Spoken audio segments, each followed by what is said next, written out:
Now the time has finally arrived. We are here for the F1 Esports event, and today we're gonna see if we can do a decent attempt. You know, I'm not gonna say I'm gonna qualify because this event originally opened and became available before the latest patch, and since the patch, the cars are a little bit slower now with the braking. It's still possible to qualify, but it's gonna be a lot harder. So for this one, it's going to be mainly showing you guys my attempt and how I get on. I'm going to have a few goes at this. I'm going to try and do this for a couple of hours, and you guys will see the best attempt and maybe a few outtakes and whatnot. But basically, we're going to give it a shot. So hopefully you like the sound of that. We'll do this for all the esports events that happened this year on this year's game. So get subscribed for that kind of content, of course. And yeah, we're going to jump into it. So yeah, leave a like if you enjoyed this video. Subscribe for more as we go into the event. So 4 days left at the time of recording. And you can see I have done an attempt already. This was like 2 weeks ago, and it was literally my only decent valid attempt. So we're 1000th in the world right now, which is top 8%, which is not really what I want. I can usually get top 1% quite easily, and that's when I kind of struggle. I believe the first legit time under the new patch is Stachylek in P11. So realistically, I'm probably not going to beat him, but we'll give it a shot and see what happens. I think the first 2 times are illegal / invalid. They're hacking basically. So technically Tomek Precious is P1, and that runs all the way down to P13, which is Biner. So yeah, that's the top 10. I think the top 8 qualify. So let's jump into it and let's see what happens. Now, just to quickly run you through the settings, I'm running all of my assists off because you'll get a higher score.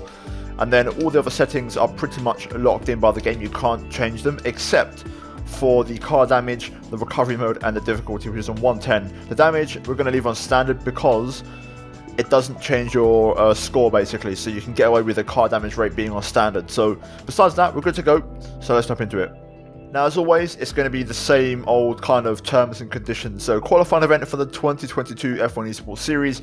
Can Carlos Sainz take P5, or can he change history in the 2021 Formula 1 Austrian Grand Prix? This is a points-based event. Points will be awarded based on skill, speed, difficulty, and assist settings, with additional points awarded for clean racing. So those are the 5 parameters. So let me kind of translate this into actual racing terms. So for example, your final race time is important. You need to be as fast as possible. Your fastest lap over 1 lap is very, very important. Then of course, make sure you get no warnings for track limits, no warnings for collisions with other cars, and then the rest of it should look pretty good if you do those first 3 steps pretty well. So P5 is the target. Let's jump into it. First of all though, my setup. So here is my setup, and this is not mine. This is given to me by John Evans, of course. He was on the leaderboard in the qualified position. So yeah, I'll leave his Twitter link down below, but nonetheless, 10.6 on the wings, differential 156, suspension geometry right, triple left, suspension 1.4, 110, 3.7, brakes 100, and now it's going to be 50, of course, because that is now post-patch, and then the tyres are maximum pressure. So with that said, let's jump into it. I'm going to now throw over to post-commentary version of me as I run you through my event and all the little things I picked up on and all the details. And I'll see how it goes. The next thing you might see will either be an outtake or the best version. I'll leave timestamps down below anyway. Now, before we jump into it, I'm going to run you guys through a few outtakes and a few thoughts and opinions regarding the event and what I found.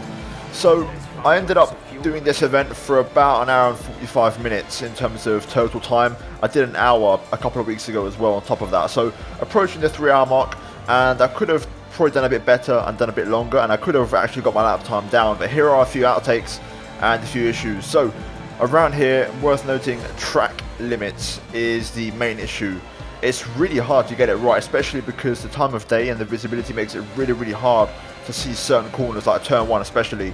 The second factor is AI overtaking, and there's only one place you can pass them all, and it has to be perfect every single time. So lots of moving parts, lots of mistakes. I did about 1 hour and 45 minutes in this recording, and the amount of times I restarted was absolutely crazy. But anyway, up next, you're going to see my best attempt, and when I say best, it was one of my last attempts that was clean all the way through. I didn't get any warnings, but there were plenty of mistakes. So there's loads more time in it, and you know, if I'd spent another 2 or 3 hours on this, I could probably get it down even more. But ultimately, you know, I didn't want to end up tearing out the rest of my hair. So I thought to myself, you know what, we'll call it a day and I'll leave it at this attempt. So let's jump into it.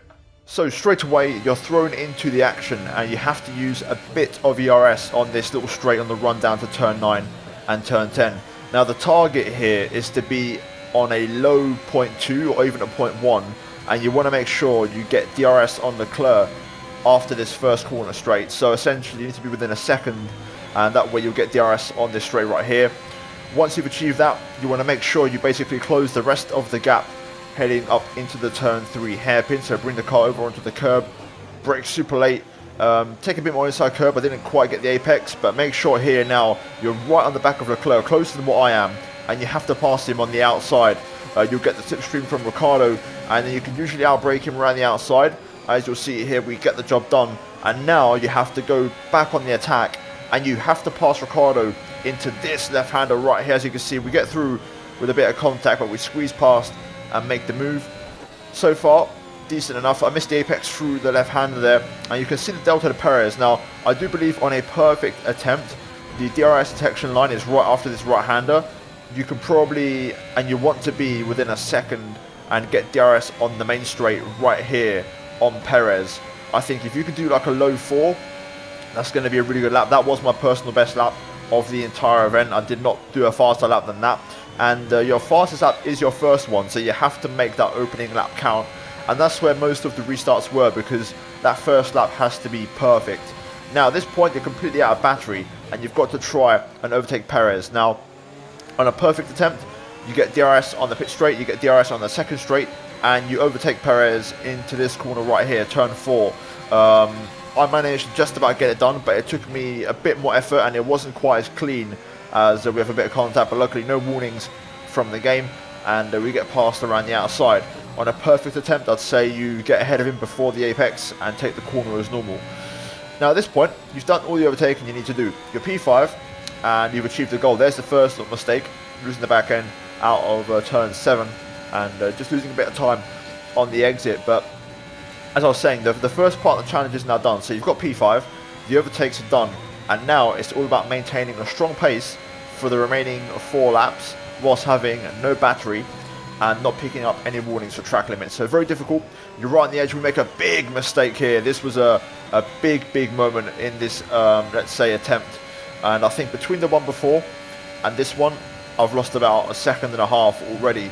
You can see we're 9/10 down on the delta. So I reckon between those 2 errors, we're already 1.5 seconds down on what would be a very good attempt.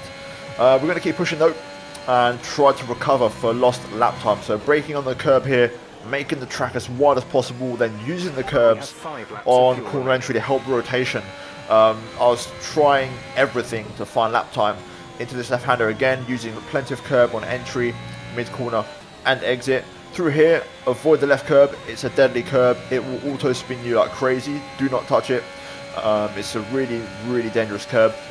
Same one here, you want to be right on this inside curb, which I didn't quite attack. And just in general, I was a bit too safe.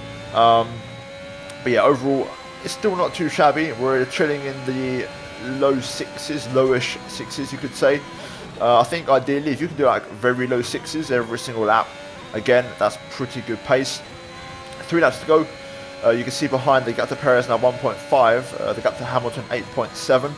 We'll see how close we do get by the end of it, but right now you can see I'm still trying to push. Didn't quite get the apex there at turn 3, but we get a decent enough exit. And so far, I'd say, besides the few missed apexes, it's mainly just them 2 big errors so far that I'd say cost me time. I've been pretty clean, pretty consistent with it so far. A little small correction there, but no real time lost out of turn 4. Again, through turn 6 now, and then into turn 7. Trying to maximize it. Be very careful on the entry of turn 7, by the way, on the right hand side, because if you go too wide you will get a warning, albeit no white line on the track limits. But yeah, the final 2 laps, just trying to push here and just trying to keep this momentum going, really. That's kind of the aim at the minute. So the gap to Hamilton now 8 seconds, Perez now up to 2.6, so we're putting away. The pace is pretty decent, as at some point now I'm expecting the AR to start pushing and start to recover some lap time. But for now, we're still doing a good job of cutting down the deficit and making progress. Now, I would say, realistically, you want to be trying to save a bit of ERS, I think. If you can manage the ERS a bit better than me, I think you're going to be looking pretty decent. I wasn't really happy with my management, so I think if your overtakes on the first 3 cars are a bit more efficient than mine, you may have a bit more ERS in reserve, and you can kind of play around with that a little bit. I had to completely drain mine with all the overtakes, so I basically had nothing left to respond with. So you're just purely driving off instinct, as we completely missed the apex there and lose a load of time again through turn 7. Probably a couple more tenths lost there, to be fair. Into the final couple of corners as we prepare the final lap of the race. Didn't quite get the apex there again, just, you know, not really on the pace. But now you'll see the gap to Hamilton, 7.8, Perez 3.4. We're still pulling away and running at a decent pace. So I'm not sure as we make, there it is, the final mistake, I think.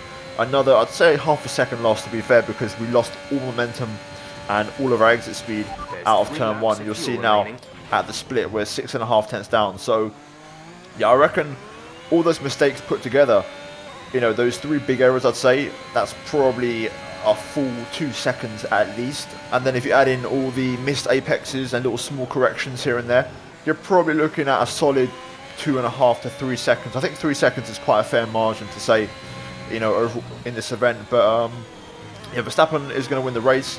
At this point, you're just trying to maximize the performance. This time we do get a lot closer to the apex through turn 7, and I'm just trying to drain the rest of the battery to really maximize the lap time here into the final 2 corners. Push it as much as we can. Left a bit on the table there, to be fair. Didn't really get near the track limits. And then use the rest of your ERS up to the line, and that is going to be it for the attempt. Not great, but honestly, on the day and so far, you know, out of all of my attempts, that is the first valid attempt with no warnings that I've been able to achieve. So you know what, at this point I was kind of like, you know what, I'm just going to take it and forget about it, because, you know, it wasn't what I had in mind. This was definitely one of the more challenging events. I've struggled with this one quite a fair bit, so I think I might give it another shot. I might do it on stream. I'll see if I have any time for it. I feel like I've got some unfinished business with this one. So yeah, overall, there you go. That was my attempt at the F1 Esports event. I'm now going to give you guys with the live commentary version as we run through the score and the final results in this Austria event, round 1 for Esports.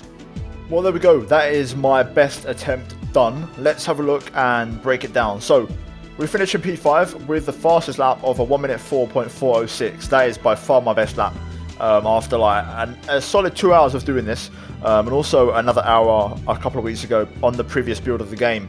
So decent enough, 28.4 off the race lead and about 7.4 seconds off the next car. Now then, let's see what that means in terms of the total score. So 297,744, not great. We had 2 incidents, didn't we? We had 2 little half spins, but let's see where that puts us in the leaderboard.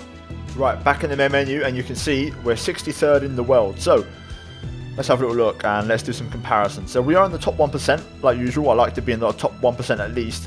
So yeah, 63rd out of 13,000, not too shabby. Let's go to me though, and let's have a little look. So surprisingly, Alex Gillon's done better than me, so fair play, Alex. Good job, mate, if you're watching this. We were 4 tenths off, even Alex, so the pace wasn't really there. Score-wise, it was a lot more in it. I mean, pace-wise, there was a lot more in it. You know, we threw away, I reckon, about 2 seconds. So if we've done a 15.4, I reckon a 13.5. And just for reference, we'll try and see which is the first 13.5. It's P36. So I reckon that's about what we lost with those 2 little moments. Maybe even it could have got a bit closer, actually. Overall, though, decent attempt. I think if I sweat this for a few hours, if I was genuinely serious about esports, then I could get a lot closer. Because I league raced with a lot of these guys: Christian Sendel, Jack Laverty, Valentin Brufair, Joe Hannon.